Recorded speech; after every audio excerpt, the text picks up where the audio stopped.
And Hello. welcome to our JCPS Digital Learning Live. I am Danielle Washburn, Digital Innovation Leader in JCPS.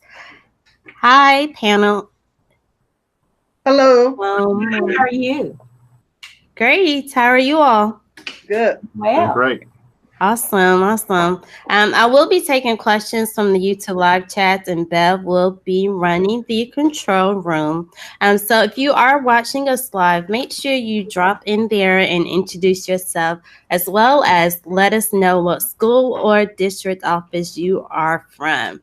If you don't have the chat capability, make sure you log in to YouTube. And while you are there, check the subscribe button too, so you can continue learning with us.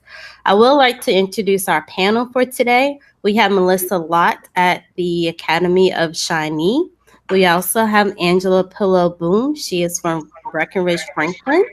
And last but not least, we have John Gribbins from No Middle School.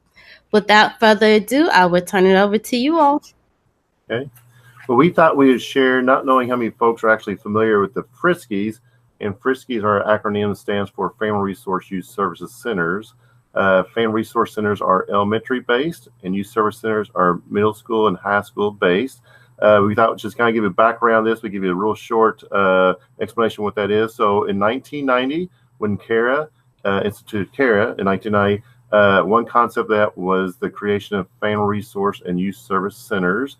A school has to apply for a center based on a grant and based on their free lunch count. And over the last 20 years, 25 years, we have added centers throughout the state. It's a statewide initiative. And now for JCPS, we are actually serving 107 centers, and we have 107 centers in 142 schools in JCPS. So we're not in every school, but we're in the vast majority of schools. We have components that are for each level. I'll let Angela talk about the family resource center components. Right. We have 6 family resource center components, are actually 5. Full-time child care for children from 2 to 3 years of age, after school child care for 4 through 12 years of age, and full-time child care should be available during the summer on days when school's not in session. The third is the Families in Training program, which includes an integrated approach to home visits, group meetings, and monitoring of child development for new and expectant parents. Number 4 is family literacy services and similar programs designed to promote lifelong learning and give parents and children a chance to learn together. And last but not least, we have health services and our referral to health services. We also have the ability to add other components that address needs that are specific to our school, like education enhancement or anything else that we feel we need to divide our time between. So that's FRYSCs. Okay. And for Youth Service Center, Melissa, you want to take that, or you want me to take it? Yes, the Youth Service Center has 5 components. The first one is referrals to health and social services. The next one is career exploration and development. And then we have summer and part-time job development, and that's in the high school only. And then we have substance abuse education and counseling. And then finally, we have family crisis and mental health counseling. So the reason why we want to share that was because we wanted to understand that that's kind of what we do as programming, as kind of our goals as programming. And we kind of overlap that into what we're going to present on the backpack of skills and show how those programming and those core components tie in to the backpack of skills. So we create a great little, not video, but a picture here that they're going to show you, a screen just meant, that shows you the 5 different areas of the backpack of success skills. And what we're going to do is we're just going to go around the circle, and we'll kind of share each of those skills and how some of our program kind of ties into that. And obviously, we'll just kind of tag team and kind of share those different things, because on some levels, it'll be a high school level, some will be more the elementary level, and some the middle school level. Now, understanding that not all FRYSC centers do the exact same programs from school to school. It will vary from school to school, and programs will vary from school to school based on the needs and the creativity of the school and the needs of the creativity of the coordinator, and plus funding and partnerships and a variety of different things. So these are just kind of a snapshot of a variety of different programs. And while that is being pulled up, I just want to say and give a shout out to Allison, principal from Norton Commons Elementary. She is currently watching the show, and she is a future Academy at Shawnee parent. That is awesome. And we do have Christina Case from Cardinal Commons FRYSC. Okay. The other thing is we want to make sure that everyone understands our overall mission. The whole purpose of FRYSC is to remove barriers to student success. So the backpack program really fits into that nicely. First one is on the little sheet we have is the effective communicator. So at the FRYSC level, we have legislative page programs where we take students to Frankfurt to see the legislators in action, to learn how to communicate, to advocate for those things that they need. We have peer mediation at the school to learn how to get along effectively with one another. We have social skills groups for all levels from kindergarten through 5th grade. We do restorative practices at the elementary level. We also have tutoring and Everyone Reads programs where we bring in mentors from the community who do one-on-one reading with individuals to bring them up to level on their reading skills. We have family literacy nights, and we do after-school programming that addresses some of these same issues. And we have clubs and vendors and programs that also address basically communicating and how to become effective communicators. We address social and emotional barriers to learning. We interact with mental health counselors. We bring those programs into the school. We have communication with parents about barriers that their child may be experiencing at school. And one of the big things that we do at the elementary level is we strive to increase parent involvement and engagement in the entire school process. So that's what we do at the elementary level. Okay. And is there anything you want, Melissa, anything you want to add to that on the high school level? I was going to say at the middle and high school level here at the Academy of Shawnee, I do a whole lot of collaboration with my staff. So in doing that, we've had Fast for Night, but I didn't do that alone. That was in collaboration with our college access readiness teacher. But then some of the things that the Youth Service Center supports is we have the Men Equality Program, which is the national mentorship of Omega Psi Phi fraternity. So we have that in our middle and high. And then we also have a girls group called Just Between Teens, which is in our high school. So those groups are there for those social skills to teach students how to have good peer relations and how to work through different issues. I just want to make a comment if I could. I guess before I always knew the impact that FRYSCs or youth service centers had on a school, but just by today, I realized the true impact, I guess, if you want to say so, that you all have on the school. You all really cover the entire aspect of a well-being of a student versus what they need physically, socially, and emotionally. So I am glad that you all are doing an awesome job. Thank you. Thank you. And that somewhat leads into the next one, which is a prepared and resilient learner. And first and foremost, we kind of deal with the basic needs because of its students coming to school not prepared to learn, and we're trying to deal with those needs as well. So all centers in some way will, whether it be school supplies or helping with some family issues, or it be food or electricity issues or just whatever. First and foremost, we got to get that kid in school and to help eliminate any attendance issues. But also just make sure they're coming to school fed and ready and clothed and feeling good about themselves. Feeling good about coming to school. So on a variety of different levels, we're trying to make that platform and kind of meet that needs. In addition to that, there's a variety of programs that we do as well, such as in some of our social skills group when we do goal setting and goal setting programs, as well as we talked about some transition events. So I know there's a lot of kindergarten readiness stuff that goes on through the FRYSCs, as well as sometimes from 5th grade to 6th grade and from 8th grade to 9th grade. A lot of the FRYSCs will have a variety of different transition events. programmings, whether it's a matter of getting ready at the tail end of it, going into the next level, or as they come into that next level, doing things well. And then, we do stuff on a group level, but then sometimes there will also be the individual level where there may be a specific student struggling with something. And we're going to reach out to that student, try to see if we can smooth that transition out for that one student, whether it be some counseling or just some other supports, mentoring programs, different things. I'd like to add here that a lot of the FRYSCs, almost all of us, serve on the attendance committee. So we're on the forefront of getting kids into school. We talk to parents about what are the barriers that keep them from attending school. We have our own clothes closet. We also give school supplies to students. We want parents to know if they get their kids to school, we'll do everything we can to keep them in school and to give them the supplies that they need to be successful at the school level. This morning, prior to coming out, I had face-to-face conferences with a couple of parents who now need clothing. They've changed schools in the middle of the year, need clothing for their child to attend a uniform school, which we are. So there are things like that we deal with daily.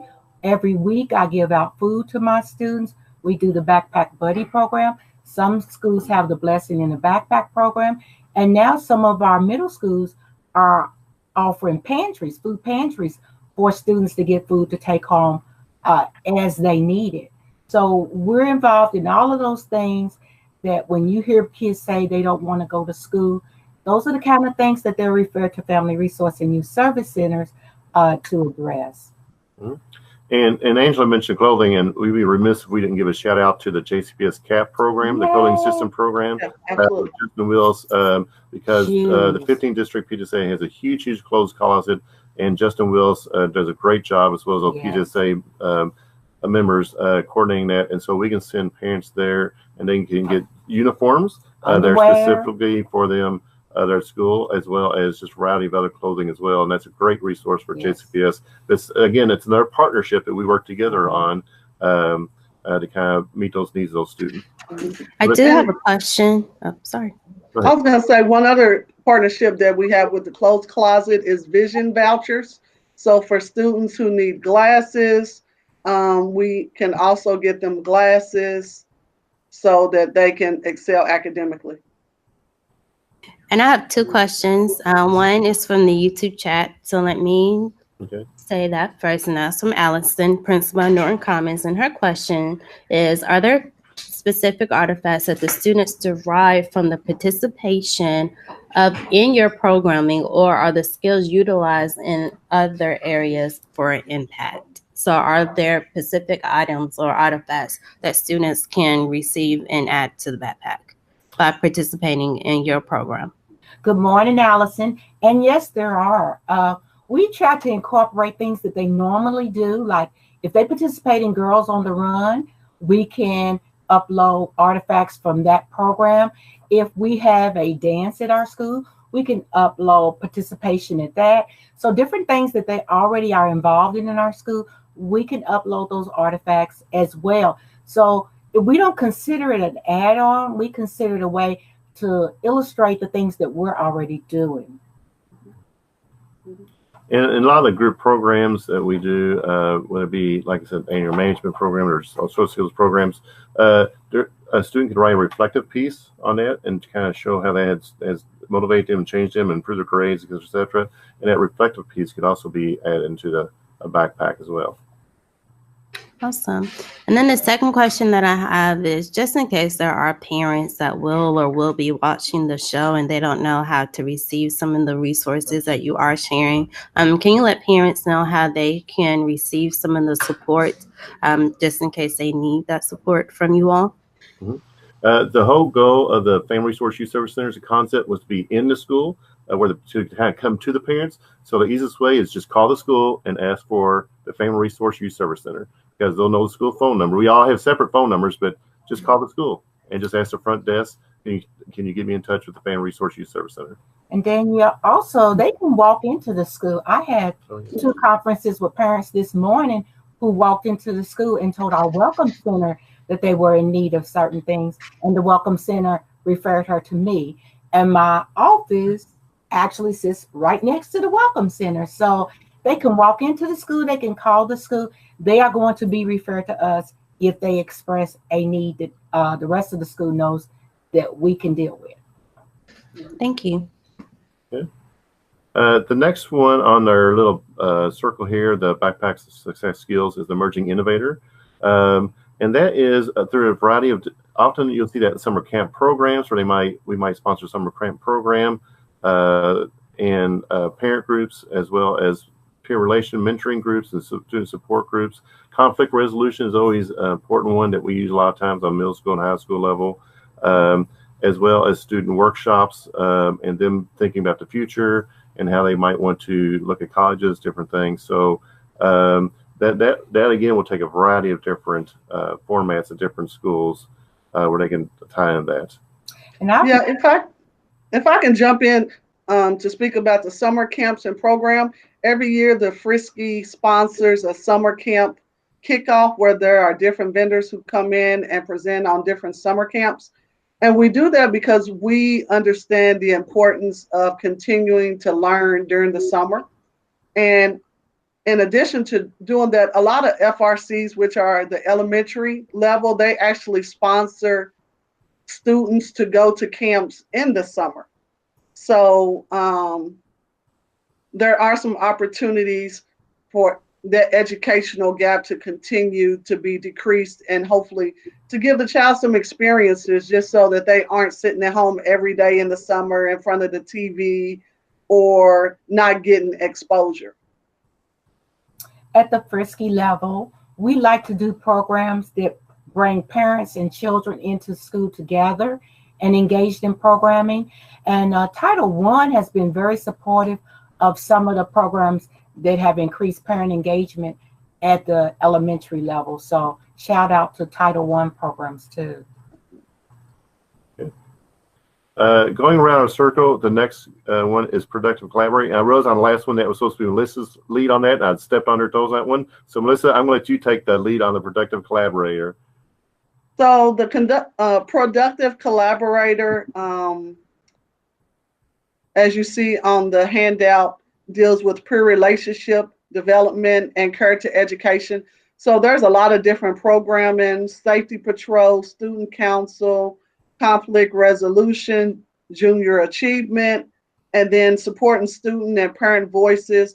And the FRYSC does that every 2 years. We do a parent survey and a staff survey just to understand what it is that the staff at school and the parents are in need of, so that we can tailor our programming in a way that's most beneficial.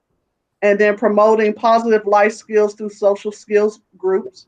And as we've already talked about, we have social skills groups, and most social skills groups hit all of these different components. And then promoting leadership skills. As far as the Youth Service Center, well, not just the Youth Service Center, all FRYSCs have to have an advisory council. And on the high school level, I have to have representation from students. So that gives my students a chance to get their leadership skills. Mm-hmm. And then I also use them when I'm having different programming. And then providing opportunities to work with diverse groups, peer mediation, which we've already talked about, and service learning projects. Yeah. And a lot of your middle schools, high schools will do service learning projects. I mean, and sometimes it's not just FRYSC led, but a lot of times there's a collaboration between the FRYSC and the schools, and it could be the Beta Club or peer leaders. It could be any other group, Key Club that might be involved in that. But often we're working through partnerships and kind of behind the scenes. So that's a huge collaboration that we'll do throughout. Those service learning projects make great backpack material too. So a lot of time our students are proud of the things that they've done for service learning, and they want to upload that into their backpack. So they make for great backpack materials. Okay. I was going to speak to service learning projects here at Shawnee. I have an AmeriCorps member. Shout out to student support and Ben Langley. So there's several FRYSCs who have an AmeriCorps, and my AmeriCorps works directly in the middle school. She has 30 students who were identified because of their attendance.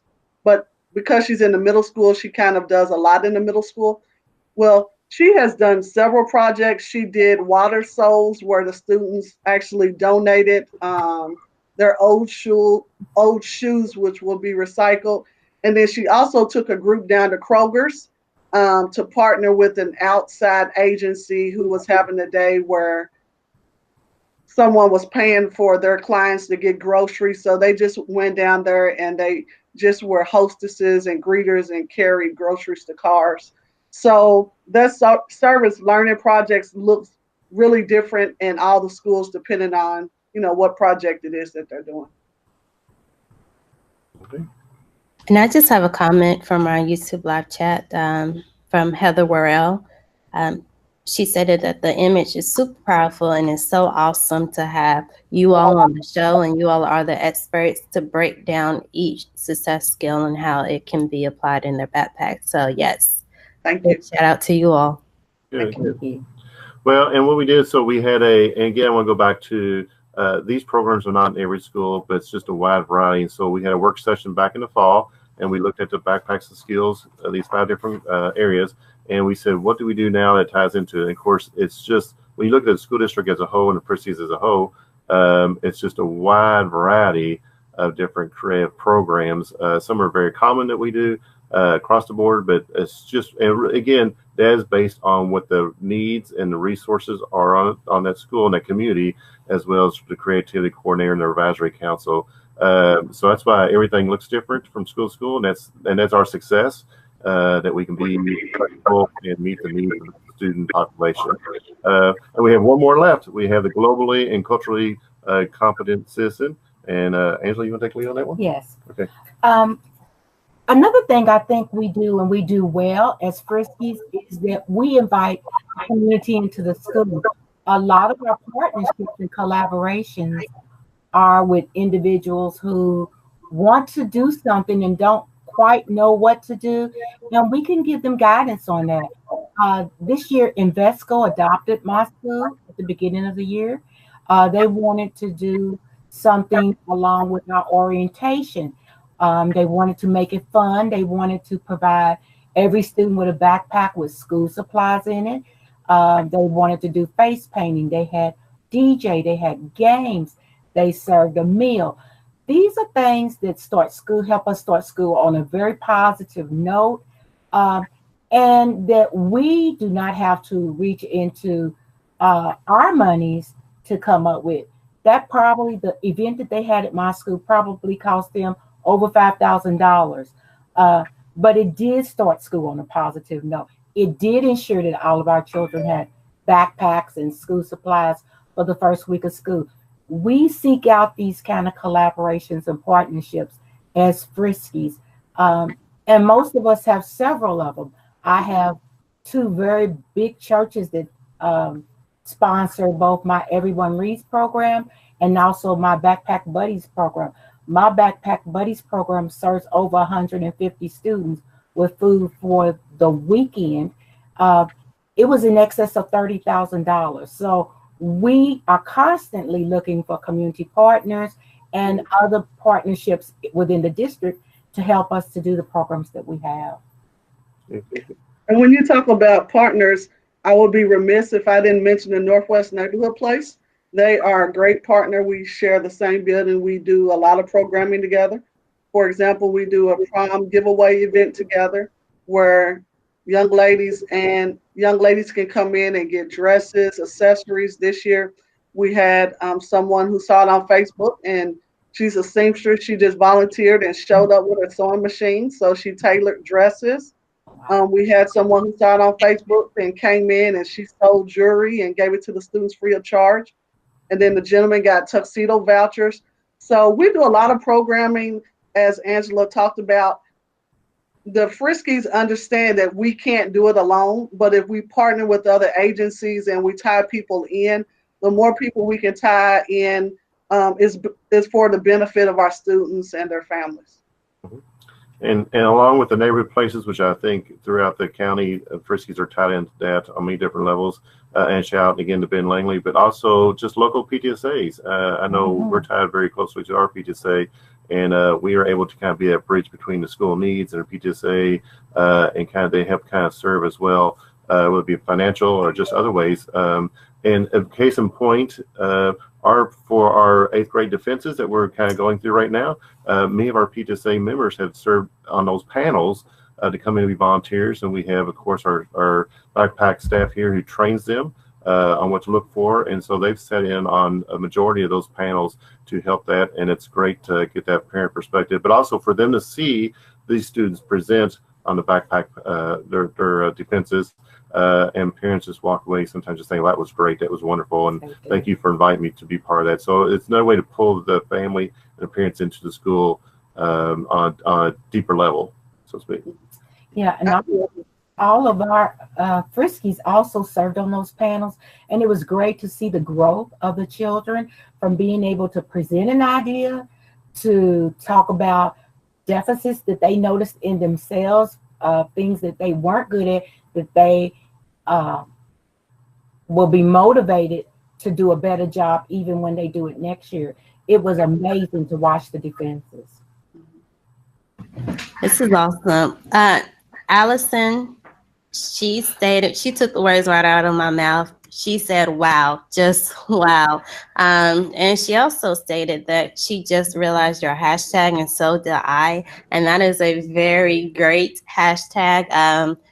Rain, sleet, snow, Frisky still go. That is very powerful because it's the truth. Rain, sleet, or snow, you all are still there supporting students. So we are blessed to have you all.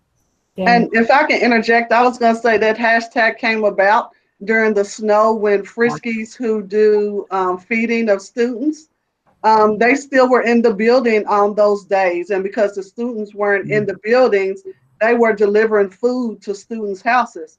So even when schools are closed, Friskies still continue to do the work because we don't want our students to be in need.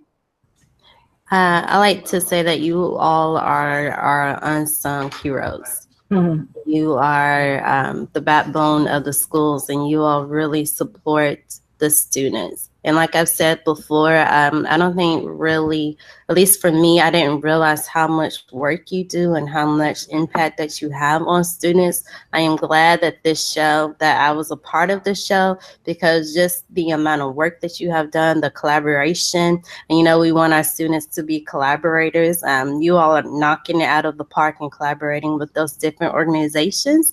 So I am very blessed and honored to be on the show and just to learn everything that you all are doing for our students. So very powerful. On a closing note, one thing that's coming up, and all Friskies are involved in this, and that is back to school readiness. From kindergarten readiness to school supplies, we work with neighborhood places, churches, schools.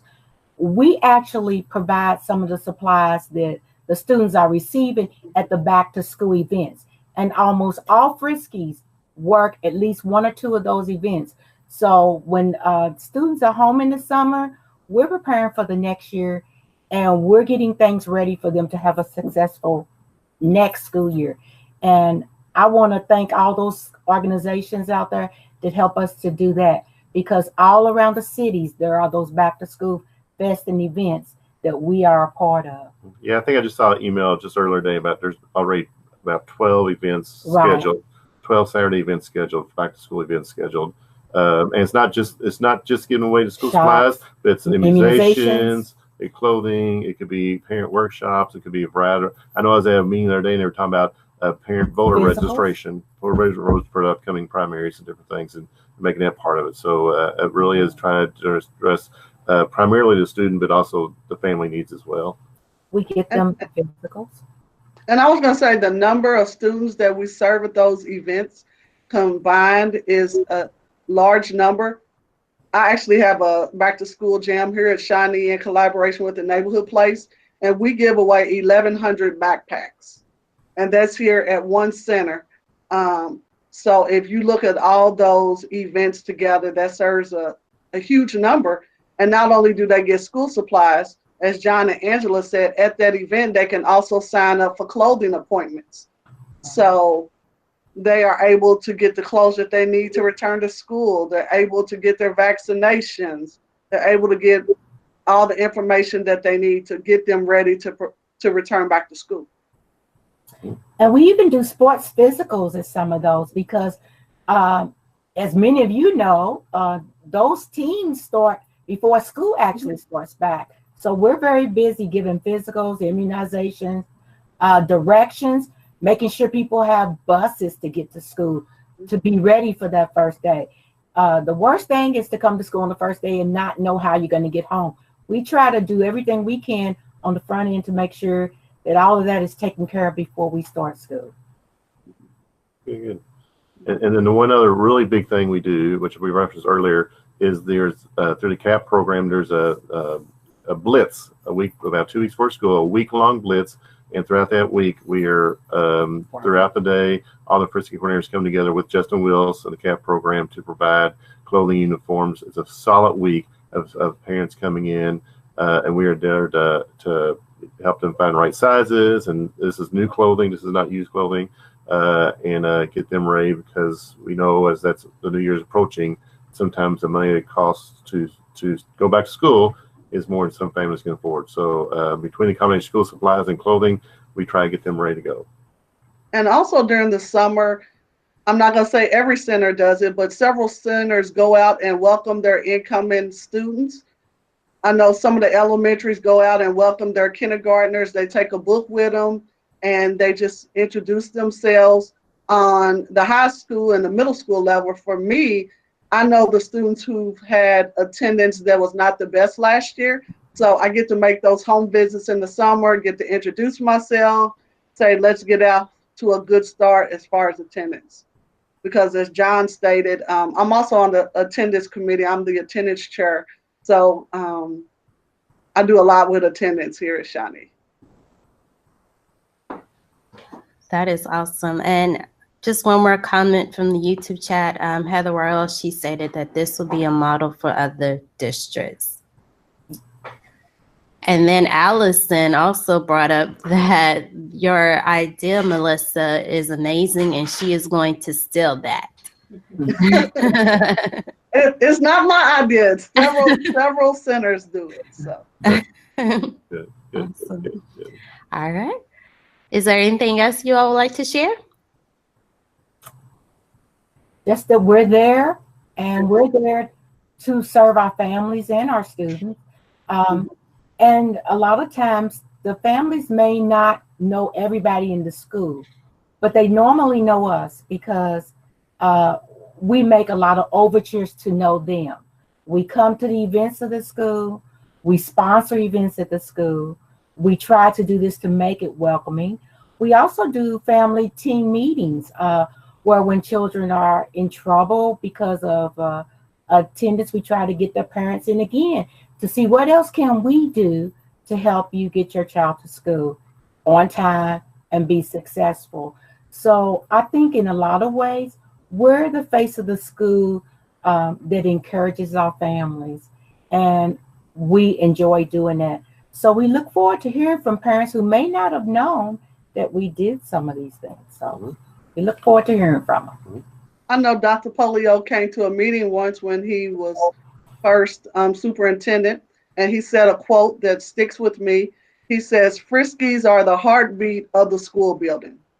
And I agree with that, because we, even if we don't serve every kid ourselves, we're able to get them what they need, and we're able to serve families to help reduce those barriers so that they can be better successful academically.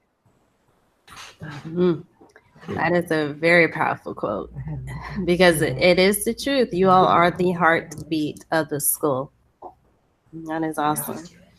All right, so this is truly an amazing show. Thank you so much for joining us today. you can receive on-demand support by subscribing to our JCPS Digital Learning channel on YouTube. All you have to do is click subscribe on our channel. You can also follow and contribute to the JCPS Backpack hashtag, the We Are JCPS hashtag, or the Power of Pause hashtag.